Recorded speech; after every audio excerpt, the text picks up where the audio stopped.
우리 사람들을 보면은 뭐 겉으로 보기에는 이런 성격도 있고 저런 성격도 있는데요. 막상 사람들의 그 마음을 깊이 이렇게 캐묻고 또 조사를 해보면 사람들이 의외로 나는 마음이 소심합니다. 그런 사람들이 많은 편입니다.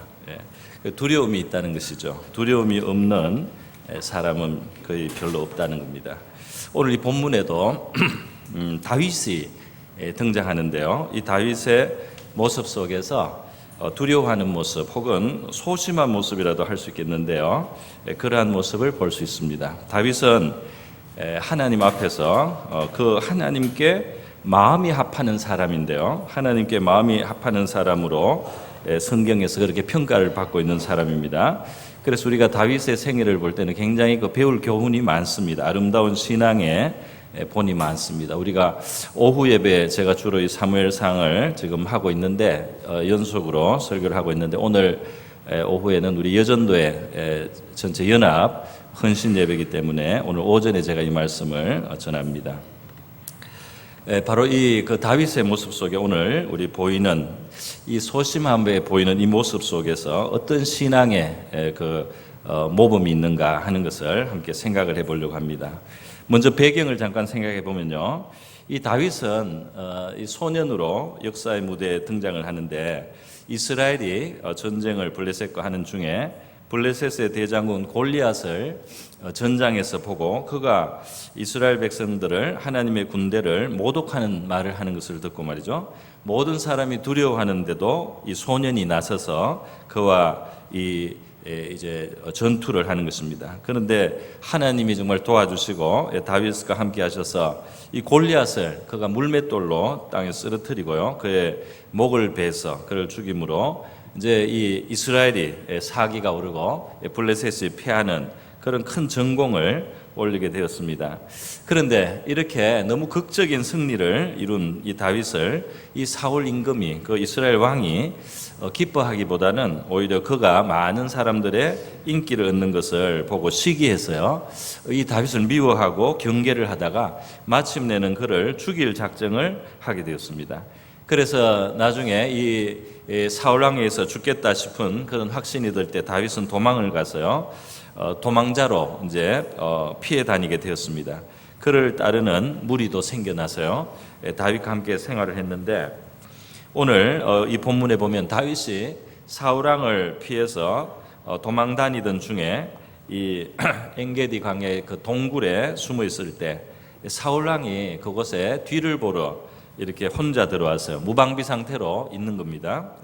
그때 보니까 이 사울왕을 딱 제거할 수 있는 좋은 기회예요. 그동안 정말 아슬아슬하게 생명을 부지했습니다. 사울왕이 거의 다윗을 죽일 수 있는 그런 상황까지 몇 번 왔는데 하나님의 도우심으로 간신히 벗어나곤 했는데요. 이제는 이 사울왕의 생명이 다윗의 이 손안에 든 바로 그런 순간이 왔던 것입니다. 그래서 옆에 있던 부하들이 그 굴속 깊은 곳에서 지금 저기 온 것이 사울이니까 우리가 한 칼로 그냥 해치우면은 이런 고생을 언제 안 해도 됩니다. 이 사울왕의 시대에 빚지고 환난을 당하고 원통한 일을 당했던 많은 사람들이 다윗과 함께 있었는데요. 그 왕에 대해서 무슨 그 왕을 지지하거나 그 왕을 고마워하거나 왕을 보호할 그런 마음이 없어. 이 사람들은 살면서 너무 고생을 해가지고요. 그래서 이 다윗이 그 사울왕에게 부당하게 지금 핍박을 당하고 생명이 그렇게 사냥감이 쫓기듯이 그렇게 쫓기고 있다는 사실을 이 사람들이 다 알기 때문에 여기서 사울왕을 처치하자고 그렇게 제안을 하는 것입니다. 그런데 다윗은 그것을 두려워하는 거예요. 그 일하는 것을 두려워해서요, 하나님의 기름 부어 세운 이스라엘의 왕을 내가 해야 하는 것이 하나님이 금하시는 것이다, 이렇게 하면서 해하지 않고 다만 사울왕의 겉옷을 칼로 이렇게 조금 베어냈습니다. 그래서 그 베어내 가지고 있어요.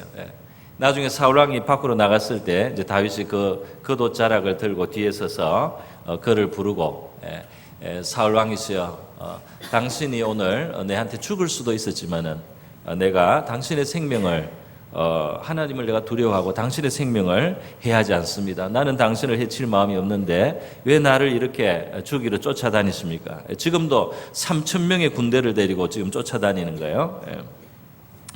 그래서 다윗이 자기를 해할 수도 있는데 해하지 않고 그렇게 했다는 것을 이 사울 왕이 들었을 때 이 사울 왕은 마음에 감동을 받았습니다. 그래서 정말 울면서요, 내가 잘못했다 그러고, 내가 너를 핍박하는 것 정말 잘못했고 네가 내 생명을 이렇게 보존해 준 것은 정말 고맙다 그러면서 앞으로 내가 너를 쫓아다니지 않겠다 이렇게 말을 해주고, 또 너는 장차 이스라엘의 왕이 될 것이다. 너가 오늘 내 생명을 선대했으니까 너가 하나님께 복을 받을 것이다. 이런 좋은 이야기를, 덕담을 그렇게 평소에 미워하던 이 사울 왕이 말이죠, 다윗을 축복해 주는 말을 하더라는 것입니다. 그러한 이야기가 오늘 읽은 24장 사실 7절까지만 읽었는데 24장 끝절까지 보면 이제 그러한 내용으로 되어 있습니다.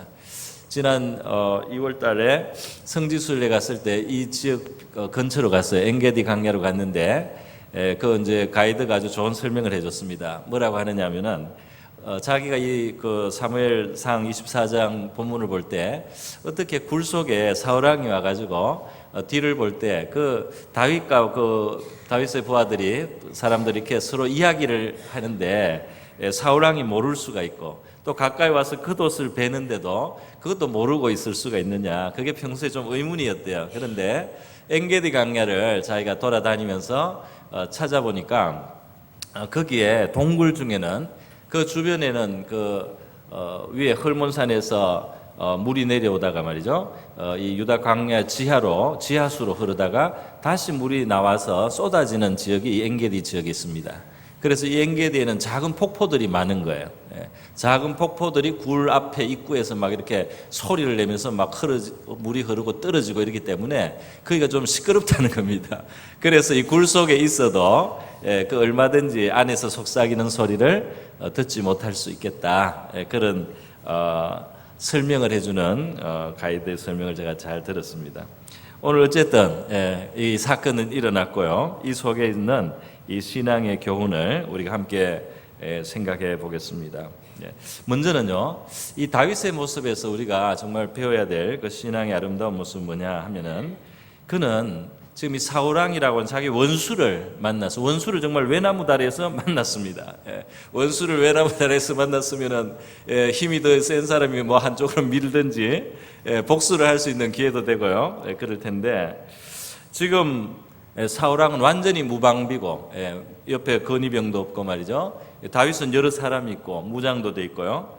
그래서 정말 복수할 수 있는 바로 그런 기회인데, 바로 이러한 상황, 그 사람의 관계를 지금 아주 그 사람의 관계가 아주 치열한 관계입니다. 그런데 바로 거기에 하나님이라고 하는 하나님을 바로 그 현장에 다윗은 의식하고 있다는 겁니다. 이것이 믿음이라는 거예요. 바로 사람 사이에 우리 관계를 하면서도 하나님께 대한, 하나님이 어떤 분이시라는 그 믿음이, 하나님께 대한 그 믿음이 내가 다른 사람을 상대하는 그 방식에 영향을 미치는, 바로 이것이 좋은 믿음을 가진 것입니다. 그래서 원수면은 갚아야 되겠죠. 원수면은 갚아줘야 되고, 나에게 앞으로도 미래의 나를 해할 수 있는 그런 사람이라면 제거를 하는 것이 지혜롭다고 생각할 수도 있잖아요. 그럼에도 불구하고 다윗은 하나님이 기름부어 세운 이스라엘 왕이니까 저 사람은 하나님이 심판을 하면은 심판을 하겠지만은 내 손으로 저 사람을 해치지는 않겠다. 그것은 어떤 하나님의 권위를 내가 침해해서 들어가는 그런 어떤 두려운 일이다 하고 그걸 하지 않았단 말이죠. 그러니까 여기서 다윗이 단순히 마음이 착해서, 마음이 여려서 원수를 살려준 것이 아니다 이 말입니다. 그냥 이런 아주 끔찍한 일을 죽이는 그런 일을 그냥 싫어해서가 아니고, 이 사람은 군인이에요. 거인 골리앗도 쳐 죽였습니다. 그리고 그 이외로도 나라에서 등용이 되어서요, 장교로서 굉장히 많은 전투를 했던 사람이에요. 그런데 이 다윗이 지금 자기의 원수된 이 사울 왕을 해치지 않고 그 목숨을 지켜주는 것은 그가 뭐 다윗, 사울이 자기 장인이기 때문이라든지 사울이 옛날에 베푼 언덕을 생각해 그런 차원이 아니고 바로 살아계신 하나님께서 지금 내가 그런 일을 하는 것을 어떻게 생각하시겠는가, 그 의식을 가지고 있을 때에 하나님이 그래도 이 사람이 엉터리긴 하지만은, 지금 이 사람이 굉장히 잘못하긴 하지만은 하나님이 기름을 부어서 세웠기 때문에 내 손으로 이 사람을 해치는 것은 하나님이 하신 일에 대해서 내가 뭔가 침범하는 일이 아니겠나, 이 두려움이 마음에 있었다 이 말입니다. 그래서 이 현장은 이 지금 엔게디 광야의 이 굴 속에서 일어나는 이 사건은 말이죠, 다윗과 사울이라고 하는 인간적 원수 사이에서 일어난 단순한 어떤 용서가 아니고 단순히 어떻게 원수를 갚지 않은 일이 아니라 바로 다윗이 하나님을 어떻게 믿고 있느냐, 그가 하나님을 믿는다는 것은 어떻게 표현되고 있느냐, 이것을 보여주는 사건이라고 하겠습니다. 우리가 다른 사람을 대할 때 어떻게 대하느냐 말이죠, 여기에 하나님에 대한 믿음이 들어있느냐 말이죠. 우리가 나를 괴롭게 하는 사람이나 나를 해치는 사람이나 나의 마음을 아프게 하는 사람이나 뭐 나에게 섭섭한 사람이나 많은 사람들 인간관계가 있지 않습니까? 그런데 그러한 관계 속에서 내가 살아계신 하나님을 아는 나의 지식과 믿음이 어떤 영향을 주고 있느냐, 이것이 중요하다는 것입니다. 여러분 믿는 하나님은 어떠한 하나님입니까? 다윗은 신실하신 하나님을 믿었습니다. 다윗은 의롭고 정직하신 하나님을 믿었습니다. 원수를 대신 갚아주시는 하나님을 믿었습니다. 내가 하나님 앞에 신실하게 살아가면 신실하게 응답하시는 그런 하나님이라는 사실을 믿었습니다. 그가 믿는 하나님은 공의롭고 거룩하시고 너무나 높으셔서 그를 함부로 대하면 안 되는 하나님이셨어요.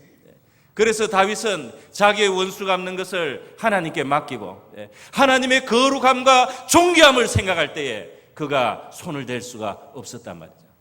그렇게 해서 그 원수를 살려주는 것은 부하들이 볼 때는 참 어리석은 일일 수도 있어요. 그죠?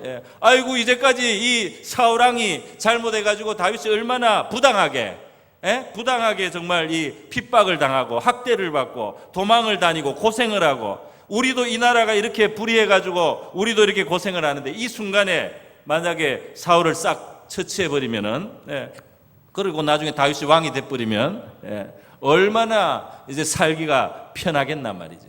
얼마나 우리 살 길이 펴이겠단 말이죠. 이렇게 생각을 하고 옆에 있던 사람들은 어서 이 사울을 생명을 취하자 이렇게 한 거예요. 그러나 여러분, 저와 여러분이 믿는 하나님, 이 다윗이 믿는 하나님은 같은 하나님인데요, 우리는 이 하나님을 믿는 우리의 믿음이 우리가 이 땅을 살아가면서 겪는 일들, 그리고 그 가운데 또 사람을 상대하고 관계를 갖는 바로 이 속에서 우리의 믿음은 어떻게 나타나고 있습니까? 여러분은 여러분의 인간관계가 있고 여러분의 이 땅에서의 삶이 있는데 거기에 이 신실하고 진실하시고 정직하시고 그를 경외하는 자를 기억하시고 우리의 선한 데가 있다면 그것을 반드시 갚아주시고 그 불의와 악에 대해서도 보응하시는 신실하신 하나님이 계시다는 이 사실을 믿는 믿음이 우리가 다른 일들을 대하거나 사람을 대하는데 어떤 영향을 주고 있습니까? 정말 하나님은 거룩하시고 공의로우시고 그러면서도 인자하시고 자비하십니다. 우리가 십자가를 바라보면 알 수가 있지 않습니까? 하나님이 얼마나 진실하십니까? 인류의 이 죄를 말이죠, 해결하는데 하나님이 그 자신이 창조주고 신이라고 해가지고 인간의 죄 문제를 가지고 인간을 그냥 쉽게 지옥으로 던지거나 또는 인간들을 그냥 이제 없던 걸로 하자 하고 말이죠, 그냥 이 죄 문제를 넘어가는 게 아니고 자신이 자기의 영원하신 독생자를 보내어서요 그 죄의 값을 대신 받게 하시는 하나님이 정말 얼마나 진실하신 분입니까? 얼마나 정직해요. 그 죄의 값을 반드시 치르시고 그거를 자신이 자기 쪽에서 치러주시고 말이죠. 그리고 우리에게 믿게 하시고 구원 얻도록 죄의 사함을 받을 수 있도록 길을 열어주신 이 하나님이 하시는 한 가지는 정말 의로우시고 진실하시고 그리고 인내하신 일이 아닐 수 없습니다. 할렐루야. 십자가에서 우리 하나님의 그런 모습을 여러분이 곰곰이 한번 묵상해 보세요. 그리고 우리는 이 십자가 앞에서 살아가고 있는가? 이 십자가의 하나님 앞에서 우리가 살아가고 있느냐? 내가 사람을 대할 때, 내가 다른 사람을 우리가 상대할 때, 내가 이 주님 앞에서, 이 하나님 앞에서 내가 대하고 있는 거냐 말이에요. 우리가 하나님을 경외하면 사람을 기본적으로 함부로 대할 수는 없습니다. 함부로 대할 수. 왜냐하면 사람이 존재라고 하는 것은 기본적으로 하나님의 형상으로 지어졌어요. 그래서 우리가 하나님을 찬양하고 찬송하면서 사람을 막 대할 수가 없습니다. 사람을 막 모욕하고 조롱하는 것은 맞지가 않습니다. 이 사람을 막 멸시하고 천대하는 것도 맞지가 않아요. 정말 비천하고 정말 멸시받을 만한 그럴 때도 우리의 마음속에는 그것이 측은하게 생각이 돼야 됩니다. 하나님의 형상인데, 하나님의 존귀한 형상으로 지은 인간이 저렇게 비참하고 저렇게 비천하게 된 것에 대해서 우리 마음이 그것을 참 마음에 참 슬프게 생각하고 그것을 참 두렵게 생각하고 말이죠. 그래야 되는 것이죠. 어려움에 처한 사람에 대한 자비와 긍휼도 마찬가지입니다. 가난한 사람을 학대하는 자는 그를 지으신 이를 멸시하는 자요, 궁핍한 자를 불쌍히 여기는 자는 주를 공경하는 자니라. 잠언 14장의 말씀입니다. 또 잠언 19장에는 가난한 자를 불쌍히 여기는 것은 여호와께 구워드리는 것이니 그의 선행을 갚아 주시리라. 할렐루야. 그냥 가난한 사람이 아니에요. 하나님의 형상인데 지금 고통을 당하고 있다 이 말입니다. 그래서 내가 그것을 불쌍히 여겨서 그에 대해서 자비를 베풀면 이것은 그를 지으신 하나님께 대해서 내가 하나님을 경외하는 행동이 되고 주님을 공경하는 것이 된다 이 말이에요. 우리 믿지 않는 사람도 착하고 양심 있는 사람은 그렇게 선을 베풀지 않습니까? 그런데 우리 신자는요, 이 의식으로까지 그걸 아는 거죠. 이 사람이 지금 이렇게 어렵고 이렇게 곤란하고 이렇게 지금 비참하지만 이것이 하나님의 형상으로 지음을 받은 존재라는 것을 우리는 압니다. 그죠? 알아요. 그래서 우리의 이 신자의 선행은 말이죠, 훨씬 더 확실한 기초를 가지고 있다 이 말입니다. 우리가 부모님을 공경하는 것도 뭐 당연히 우리 동양적인 또 정세에서 부모님을 공경하지만 우리는 하나님께로부터 지식을 가지고 있어요. 이 부모라고 하는 존재는 이 하나님을 대리해서 나를 이 세상에 생산하고 있게 한 존재입니다. 그래서 인격적으로 불완전한 부모님이 많겠죠. 그러나 그럼에도 불구하고 그에 대해서 기본적인 공경의 자세를 갖는 거죠. 부모가 잘못했지만은 공경하는 자세로 그 부모를 대하는 것입니다. 물론 뭐 이런 것은 우리 여기 계신 분들한테는 별로 해당이 안 되겠지만은요. 자, 자녀에 대해서도 마찬가지예요. 세상에서는 간혹 자녀를 자기 소유처럼 생각해서요, 자녀를 괴롭게 하는 사람들도 있어요. 그러나 우리는 내가 이 자녀의 육신의 부모긴 하지만 이 영적으로는 하나님의 지으신 존재입니다. 그러니까 내가 이 하나님의 지으신 자들을 대리해서 양육해 주는 거죠. 그러니까 이게 내 것처럼 그렇게 생각해서는 안 된단 말이죠. 우리가 사회생활을 해도 질서 속에 살아갈 때 윗사람 있고 아랫사람 있지 않습니까? 이 상사를 대할 때 뭐 눈가림으로 세상에서는 대할 수가 있습니다. 눈가림으로 앞에서만 뭐 이렇게 하고 하는 척하고 말 이렇게 할 수 있지만 우리는 위에 계신 하나님이 우리의 진짜 상사라는 것을 알기 때문에 눈가림으로 하지 않고 성실하게 하는 것입니다. 우리 아랫사람도 이 세상에서는 내 마음대로 휘두를 수 있는 사람이다. 내가 이 밥줄을 쥐고 있다. 이렇게 해서 함부로도 하고 말이죠. 그리고 위협도 하고 하지만은 우리는 이 사람이 내 밑에는 있지만은 내 위에 하나님이 계셔서 이 위에는 하나님이 내 위에 계시기 때문에 내가 이 사람을 그 마음대로 하나님 보실 때 부당하게 그렇게 대할 수는 없다 이 말입니다. 그렇게 해서 결국 이 하나님을 의식하는 이 믿음은 말이죠, 우리의 삶 전체 다른 사람들과의 관계에도 다 영향을 주는 거예요. 우리 이 사회생활을 하고 나라의 한 국민으로 살아갈 때 말이죠, 이 세상을 혼돈과 혼란의 도가니가 되지 않도록 그 하나님께서 국가라는 질서들을 주시고 불완전할지라도 이 땅에 어떤 질서와 체제를 주시고 권위와 어떤 권력의 이런 것들을 주셔가지고 이 땅을 유지하고 있다 이 말이에요.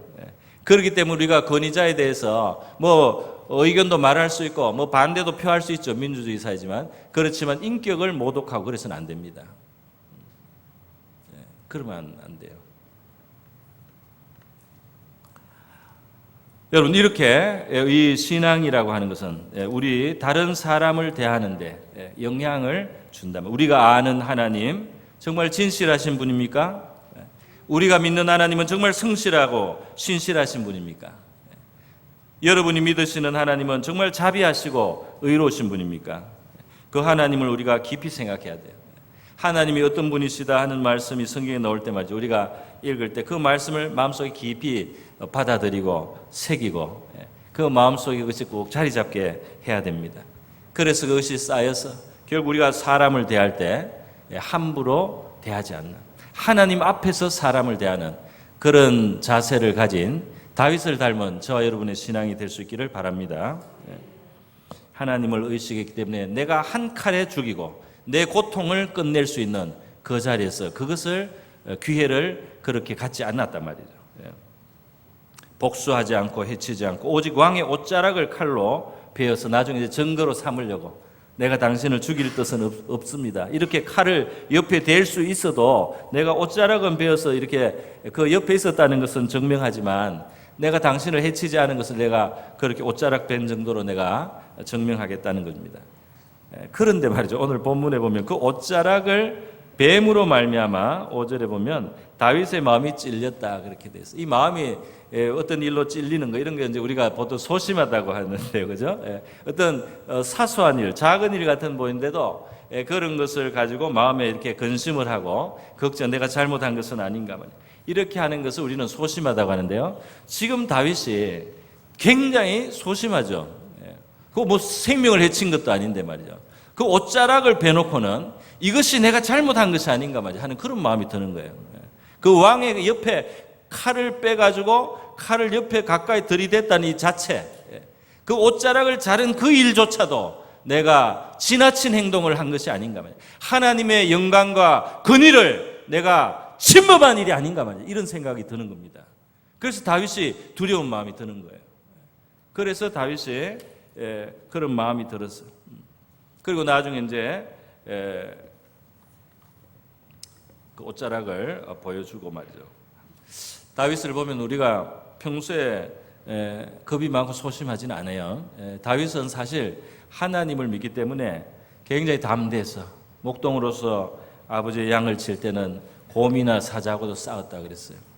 그 양을 물어가는 짐승을 달려들어서 뭐 돌로 치든지 이렇게 그렇게 싸웠어요. 굉장히 용감합니다. 그리고 전투에서도 용감하고요. 그 거인하고 싸우는 것을 보면 알 수 있지 않습니까? 그리고 굉장히 용감한 사람이지만 이 어떤 부분에서는 하나님 앞에서 내가 범죄하는 것은 아니겠는가 하는 이 마음 때문에 굉장히 두려워할 줄 알았다 이 말입니다. 이것이 굉장히 하나님 올 때는 가치가 있는 믿음이다 말이에요. 여러분, 하나님 때문에 두려워하고 하나님 때문에 당장의 이익이나 당장의 편리를 포기할 수 있는 그러한 믿음, 그렇게 하나님을 의식하는 사람이 하나님을 나의 반석이십니다, 나의 산성이십니다, 나의 요새이십니다, 내 환난 날에 피난처가 되십니다, 이러한 고백을 할 수 있는 것입니다. 우리가 하나님을 무시하고 살다가 하나님을 갑자기 나의 산성과 나의 피난처로 삼는다는 말이 안 나오는 거예요. 우리가 하나님을 공경하다가 하나님을 높게 여기다가 그 하나님을 나의 반석과 요새와 산성, 내 구원의 뿌리시오, 내 머리를 높이 드시는 자십니다. 이러한 담대한 고백을 하게 되는 줄 믿습니다. 이처럼 다윗이 하나님을 공경하고 정말 존중했을 때 그 결과는 뭐겠습니까? 지금 다윗, 이 사울 왕이 살아나간 게 다가 아니에요. 이것은 많은 결과를 가져옵니다. 이 일은 많은 결과를, 실질적으로도 결과를 가져요. 나중에 때가 됐을 때 이 사울 왕은 블레셋 군에 의해서 죽어요. 그 군대가 와서 거의 다 죽게 되니까 자결을 해서 전쟁터에서 결국 죽습니다. 자동적으로 나중에 없어지는 거예요. 그리고 나서 이스라엘은 이제 다윗 아래서 한 나라가 돼야 되는데요. 이 사울 왕이 이스라엘 12지파 중에 하나인 베냐민 지파의 사람이에요.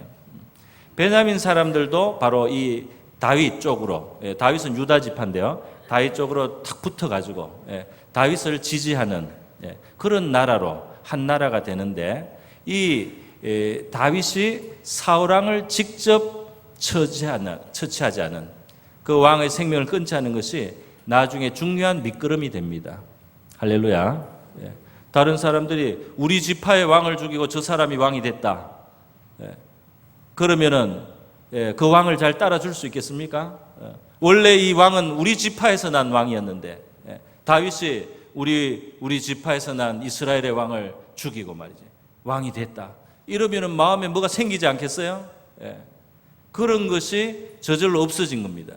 다윗이 하나님을 경외했기 때문에 저절로 그 사울 왕의 생명을 아껴준 것이 나중에 자기가 왕이 됐을 때 왕의 자리가 튼튼하게 되는 기초가 된 거예요. 여러분, 우리가 뿌린 것을 거두지 않겠습니까?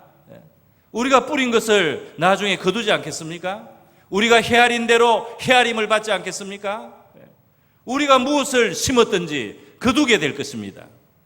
그것이 신실하신 하나님을 믿는 사람의 기본적인 생각이에요. 그렇지 않습니까? 나중에 말이죠, 이 다윗이 이스라엘의 왕이 됐을 때 하나님이 그를 정말 존중해주고 다윗을 특별히 정말 존중해 줍니다. 이 일에서 얼마나 다윗이 하나님을 존중해, 그거 하나님이 기억하신다 이 말이에요.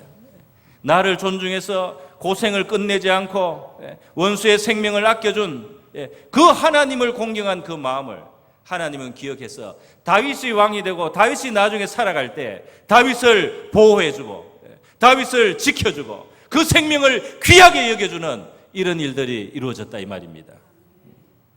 사무엘상 2장 30절에 보면요, 하나님께서 사무엘 선지자를 통해서 말씀하신 게 있어요.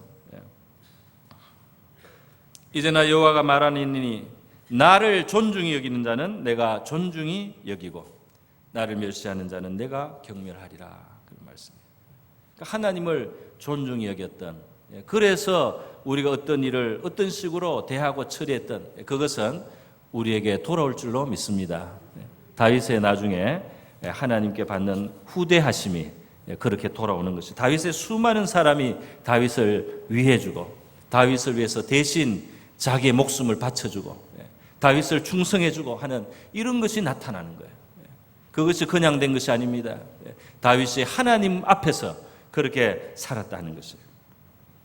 여러분, 한 가지만 더 말씀을 드리고 말씀을 맺겠습니다.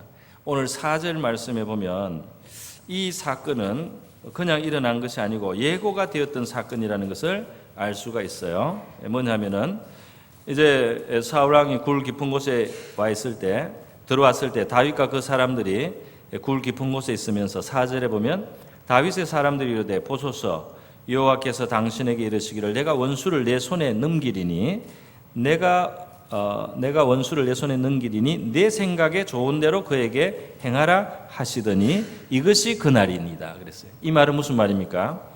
다윗에게 하나님이 전에 말씀하신 적이 있다는 거죠.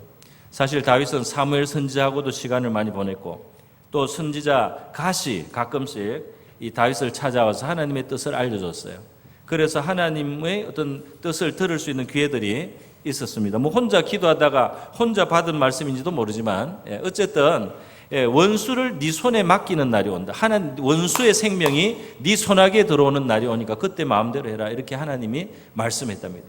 이런 말씀은 보통 너무 어려울 때 주시는 위로의 말씀이, 너무 어려우니까, 너무 내가 죽게 됐으니까 하나님이 너는 죽지 않아, 오히려 어느 날이 되면 원수가 네 손 안에 들어와, 그때 네가 죽이도 되고 살리도 되는 그런 상황이 온다. 그렇게 해서 사실은 그 고생할 때 다윗이 아주 어려울 때 하나님이 그 위로를 해주신 겁니다. 그리고 또 그 일이 이루어지는 거예요. 그래서 지금 이 동굴 속에서 사울 왕의 목숨이 정말 다윗의 손에 딱 달리는 그런 상황이 왔다 이 말이에요. 그러니까 이 다윗의 함께 있던 사람들은 그 손에 왔으니까 이제 죽이자는 거죠. 그래서 하나님이 당신이 죽일 수도 있는 위치에 저 사람을 놨으니까 지금 죽여버리자는 겁니다. 그런데 그 하나님의 말씀을 가만히 보면 내 손에 넘기리니 내 생각에 좋은 대로 그에게 행하라. 반드시 죽이라고 하지는 않았어요. 그죠? 네 생각에 좋은 대로 행하라. 네가 잘 판단해서 어떻게 이렇게도 할 수 있고 저렇게도 할 수 있는데 네가 그때 네가 정말 좋다고 생각하는 그것으로 해라. 이렇게 말씀하신 거예요. 말씀의 뜻이 좀 오묘합니다. 그런데 내 생각에 좋은 대로 이것이 다른 사람들은 좋은 것이 죽여버리는 거예요. 복수를 해버리는 거예요. 그러나 다윗이 볼 때는 그것을 죽이는 게 아니다 말이죠. 그는 여호와의 기름 부음 받은 자이기 때문에 그의 생명을 지켜주는 것이 그것이 옳은 일이다 말이죠. 그것이 좋은 일이다. 이렇게 다윗이 판단했다는 겁니다. 여러분, 정말 사실 죽일 수도 있는 자리예요. 다시 말해서 하나님은 정말 완전히 다윗의 손에 맡겼단 말이에요. 오늘 우리의 삶에 남의 목숨을 죽이고 빼앗는 이런 것은 아니지만 우리의 삶 속에 우리에게 하나님은 이 선택하고 자유롭게 결정할 수 있는 여지를 많이 뒀습니다. 그죠? 많은 여지를 두셨어요. 내가 불순종도 할 수 있고 순종도 할 수 있는 이 여지가 상당히 많이 있어요. 그죠? 하나님은 그 기뻐하시는 뜻이 있습니다. 우리가 어떻게 하고 어떻게 하는 것이 하나님의 마음을 더 기쁘게 하는 게 있어요. 그러나 하나님은 강제로 하지 않습니다. 그거를 말이죠. 그렇게 안 하면은 얻어맞기 때문에 한다든지, 그렇게 안 하면은 뭐가 잘못되기 때문에 억지로 한다. 이런 거를 하나님이 대개 그렇게 하지를 않아요. 우리가 정말 자발적으로 하나님이 기뻐하시는 것을 택하기를 원하십니다. 그래요. 우리 자녀들과 우리 사이를 생각해 보면 알아요. 우리가 너무 무서워서 말이죠. 우리가 너무 무서워서 완전히 이 아이들이 말이죠. 눈치를 보고 완전히 기가 죽어가지고 부모가 너무 무서워서 부모 뜻대로 착착하면 여러분이 기쁘시겠습니까? 여러분한테 맞아 죽을까봐 그냥 시키는 대로 착착하면은 여러분의 마음에 만족하시겠느냐는 거예요. 그렇게 만들기를 원치 않는답니다. 하나님은 그 권한을 주고 그 자유를 주고 그 선택을 주고 그러면서 그 기뻐하는 대로 행하는 것이 하나님의 뜻에 일치되어 가도록 그렇게 우리를 인격적으로 대하시고 있습니다. 그렇게 인격적으로 대하시고 그렇게 우리가 주님 걸 선택해서 섬기거나 순종할 때 그것이 하나님의 진정한 기쁨이 된다 이 말이에요. 할렐루야. 그리고 그것이 가치 있지 않겠습니까? 내가 안 할 수도 있고 할 수도 있지만 하나님이 기뻐하시는 거로 내가 이것을 택한단 말이에요. 그래야 그게 진짜 순종이 되고 정말 하나님과의 관계가 되지 않겠습니까? 하나님은 우리를 로봇으로 만들지 않았어요. 그렇게밖에 할 수 없도록 해가지고 그렇게 하면은 그 가치가 별로 없지 않습니까? 내가 그렇게 하지 않아도 되는데, 내가 그렇게 하지 않을 수도 있는데, 내가 그렇게 하나님을 공경함으로 또는 하나님을 경외함으로 행할 때마저 그래서 하나님이 참 기쁨이 됩니다. 그리고 우리에게 정말 상이 될 줄로 믿습니다. 상이 있겠죠. 그렇게 우리를 하나님이 대하시고 있다. 오늘 이렇게 우리를 인격적으로 대해 주신 하나님 앞에 우리의 모든 삶의 현장과 또 인간관계 속에서 하나님을 참으로 믿는 믿음이 표현되고 나타나는 저와 여러분의 삶이 될 수 있기를 바랍니다. 그 삶 속에서 우리 하나님이 열매를 거두게 하시고 상을 주시고 갚으시는 일들이 있기를 주님의 이름으로 축원드립니다. 우리 다 같이 기도하겠습니다. 이 시간 기도할 때 하나님 우리에게 자유를 주시고 거역하고 불순종할 수 있는 자유까지 주셔서 참된 순종을 얻기를 원하시는 하나님의 그 마음을 우리가 깨닫게 해주시고 그리고 우리가 다른 모든 일들 가운데 정말 하나님을 믿는 고백이 그 정의롭고 진실하고 의로우시고 신실하신 하나님을 믿는 그 믿음으로 내가 모든 일을 그리고 다른 사람을 대할 수 있게 하여 주시옵소서. 우리 다 같이 기도하겠습니다. 기도합니다. 고마우신 하나님 아버지, 이 시간 기도합니다. 오늘 우리 다윗이 엔게디 강야 굴 속에서 사울왕의 목숨을 해치지 않고 그가 보호하였습니다. 그가 그 사울왕에서 많은 고통을 당하고 있었고 부당한 대우를 받고 있었지만은 하나님 때문에 하나님을 생각했기 때문에 주님 그가 하는 그 행동은 아버지 하나님께서 그의 생명을 그의 사울의 왕의 그 생명을 그의 손아귀 안에 넣어 주시다시피 하였지만은 하나님 앞에서 그는 하나님을 공경하는 선택을 하였습니다. 그는 하나님을 경외하는 선택을 하였습니다. 그는 하나님을 높이는 선택을 하였습니다. 이것이 다윗의 축복이 되었습니다. 이것이 온 이스라엘의 축복이 되었습니다.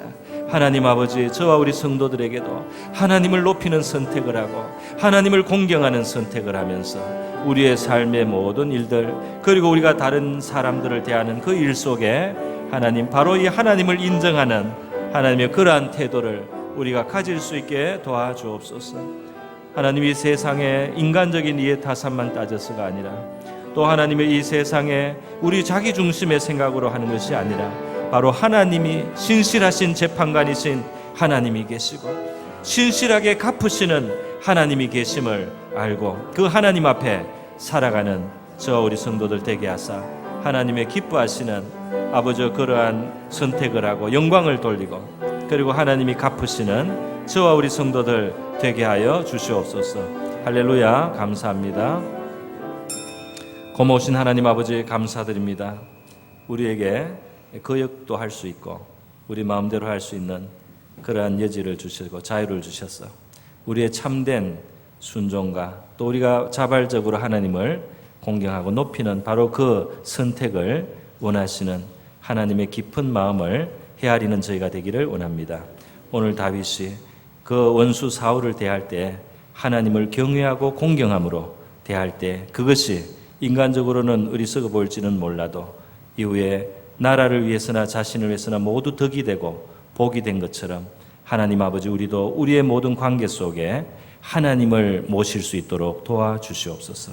하나님을 모시고 하나님 앞에 행함으로 말미암아 하나님께로부터 오는 보응과 갚으심과 상을 얻는 그러한 우리 성도들 저가 될 수 있게 하여 주시옵소서.